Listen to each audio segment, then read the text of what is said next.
guys, you're in a nutshell with me, Ina. O, follow-up episode ito, ha. Mayroon tayong ibang i-interviewin to talk about yung napag-usapan ko itong last episode lang tungkol sa isang viral article na kumakalat ngayon spreading false information. Sinasabi na tatapusin na raw ng Canada ang mga open work permits, hindi na mag-i-issue, mawawala na raw ang mga open work permits. Of course, that includes, for example, post-graduation work permits, that's an OWP, and also yung mga work permits na binibigay sa mga spouse, di ba? That's an open work permit as well. Again, guys, that is fake news. Wala po kaming makita talaga na basehan para sabihin yan o magkaroon ng ganong analysis ang sino man. Okay? So this time we have another immigration lawyer, Attorney Jake Aguilar, to talk to us also about that article dahil siya rin, ang kanyang staff nag-research ng husto daw this morning yata nang kumalat ito, and pareho yata tayo ng nakita. Walang basihan. Tama ba, Attorney Jake? Right. Anyway, magandang gabi. And then, napa-research nga din kami kasi umagang-umaga sa isang consultation narinig ko yung balita na yon. Medyo nagulat ako kasi sabi ko, ba't hindi ko yata alam yun? So, sabi ko, I'll look into it. And then, nag-search nga kami din. Wala kaming nakita. What we saw, hindi malinaw yung source niya. So, gumawa siya ng article but it didn't really specify saan nila nakuha. Kasi what we expect is, syempre, ilalagay nila yung source, which is usually yung government publication. And wala nga. So talagang hindi may kasi nga biglang ngayon lang umaga yun ngayong araw lang na ito. Oo, it went viral siguro starting yesterday. Parang gano'n, umpisa ng kumalat dahil ang dami pong nag-post na mga malalaking following na Filipino vloggers in Canada. Ang dami. Unfortunately, siguro they didn't find time to verify themselves. Correct. And usually nga gano'n we don't usually verify these things. Pero isang lesson din na we should always verify para malaman natin maniniwala ba tayo doon o hindi. But so far nga, at least dalawa na tayo, we can confirm na yung government mismo, wala silang pinapublish about this. Kung sino man yung nag-post na yon na medyo nag-viral nga for some reason. Viral lang siya pero it's hard to believe kung ano mga nilagay nila doon kasi wala ring source silang binanggit. So, I don't know kung anong intention nila. Kung ang intention nila is talagang gumawa lang ng article na mag-viral, well, they succeeded in that. Kaya nga Unfortunately, at the cost of people's, anxiety and stress, yung ganyan. Ipapakita ko lang ulit guys yung kumakalat na article. Again, ito yung merong false information. No. It's fake news. Okay? Yeah. Baka nag-appear na yan sa inyong social media feeds today. Okay, for this episode, we're going to take a step further to discuss bakit malabo at this point siguro natanggalin ang mga open work permits. Again, spousal open work permits, PGWPs. Why it makes sense to have these around for Canadian immigration. Why do you think, Attorney Jake, na ngayon hindi siya tatanggalin? So for one, simulan natin dun sa PGWP, di ba? So yung Canada, gusto nga nilang i-position ang Canada bilang isang destination for students para pumunta dito, mag-aral, pagbutihin ang ekonomiya ng Canada eventually pag nag-work na sila at saka naging PR. So yung PGWP, isa yun sa main tool. Unang-una to incentivize people. Para nga later on, at least magkaroon sila ng PGWP up to 3 years para ganahan naman sila or parang yun yung reward kasi nagbayad sila ng tuition, di ba? Nag-aral sila up to 2 years. So ito yung reward mo. Sige, at least makapagtrabaho ka. Hindi ka na namin i-require ng LMIA na alam natin na napakahirap kunin. So, incentive yon. And then, again, kasi nga gusto ng Canada na i-position yung sarili nila bilang destination, one of the best destinations for people to study. especially Mhm. secondary education. So, yun. Plus, training na din yon dun sa mga, kasi ito, alam na matagal ng laderize yan. Mag-start ka sa estudyante, and then worker, then PR. Matagal ng system yan na gulo lang ng konti after COVID. Pero, yun nga, at least, I think we're back to normal na. Okay pa rin siya. Okay pa rin yung ganoong system. So, I don't think na aalisin nila yung PGWP like anytime soon. Alright. Wala akong naamoy na gano'n Oo. sa government na sinasabi nila na may mali yata dito, kailangan natin baguhin 'to. Wala akong nakikitang gano'n na indicators from the government themselves. The other one na nabanggit mo, yung spousal Yan, open okay. work permit. So, yan medyo ano siya, bago-bago kasi nga dati, 'di ba? We'll go back a few years muna. Dati yung estudyante na pupunta dito or worker na pupunta dito, sila-sila lang. Oo. Hindi sila pwede magsama ng asawa or mga anak. Usually sila lang ang pupunta dito. Kung sasama man yung asawa, mag-apply sila ng sarili nila, 'di ba? Parang gano'n. Pero later on, inopen nga yung spousal open work permit. And if you think about it, I mean, in my opinion, okay din yon. Kasi nga, why not give these people na pumunta dito, nag-sacrifice din sila, di ba, nag-migrate. Alam naman na din natin gaano kahirap mag-migrate, di ba? You start all over. Especially kung yan, estudyante ka, you're alone, nag-aral ka, hindi ka masyadong makakapagtrabaho kasi syempre, ang concentration mo sa pag-aaral. So, why not isama mo yung asawa mo, this happy ka, dito yung partner mo, pamilya mo, tsaka mga anak mo.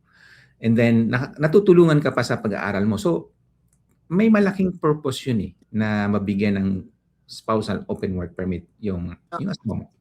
Yeah. So, kung aalisin yun, yun nga din, mawawala yung, again, incentive doon sa mga nag-aaral dito or pumupunta dito.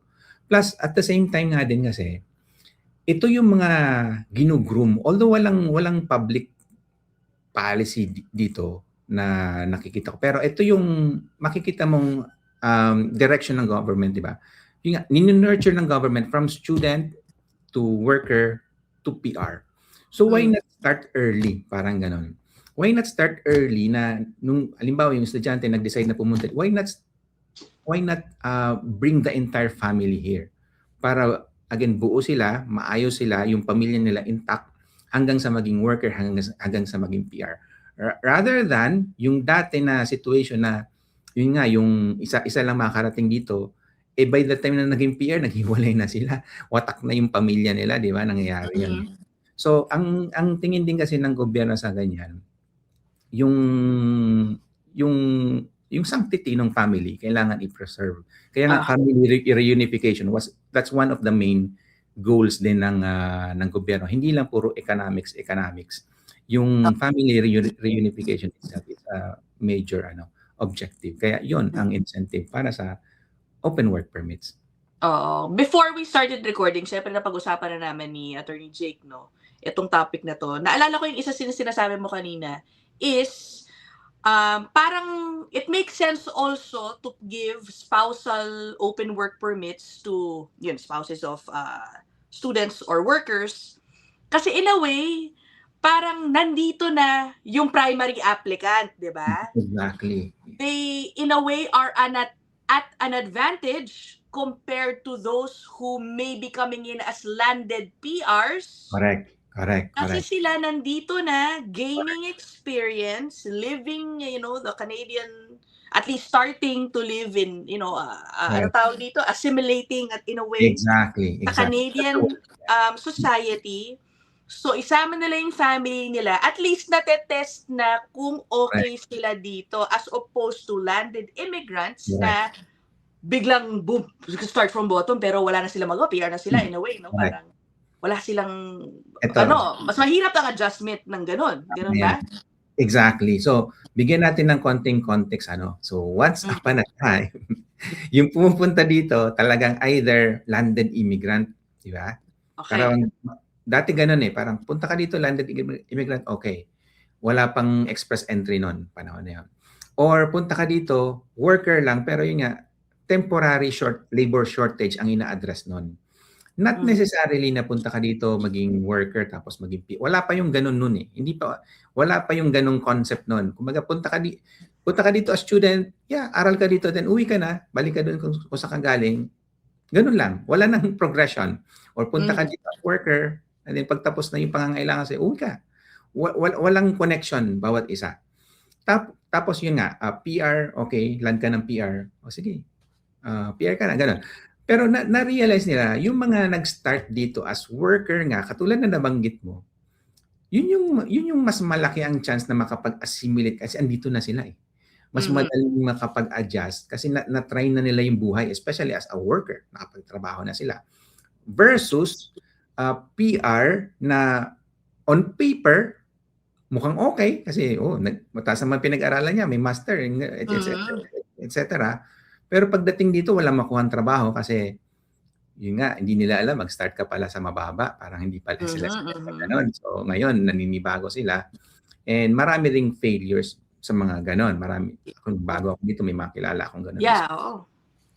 So na-realize nila na okay din nga pala na yung mga nag-start dito as temporary residents, yun actually ang mas malaki ang chance na maging PR. And not just PR na, kumbaga, sanay na dito sa Canada. And they've decided that they want to be PR based on experience na nila. Yeah, so yun yung pinakamagandang candidate nga na maging PR kasi they wanted it and then they had the experience paano maging estudyante, paano maging worker. So sila yung best candidate na maging successful na PR. So yun yung context. Yeah, okay.